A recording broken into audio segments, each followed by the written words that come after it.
आज सकाळ ब्रेकफास्ट कौन खाइले? चा बिस्कुट, उपमा, इडली आउ बुट आलू तरकारी ना आउ किछि? बहु लोकंकर सकाळ पसंद चूड़ा छतुआ मांडिया जाऊ यह मध्य होता है नले पखाल आउ शाग भजा नले सुकुआ। आमे ब्रेकफास्ट तो करि थाउ किंतु एनर्जी काहे? आमर ए गोटे मिस्टेक आमको ब्रेकफास्ट कला परे मध्य थका थका फील करे थाए।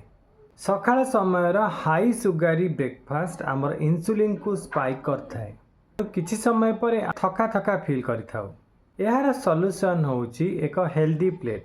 सकाळ समय रे आम बॉडी प्रोटीन युक्त खाद्य आवश्यकता करथाए। जदि आमर ब्रेकफास्ट प्रोटीन आउ फाइबर रे भरी रहउची ताहाले आमर मूड भलो रहउची आउ आमे एनर्जेटिक फील करूछु।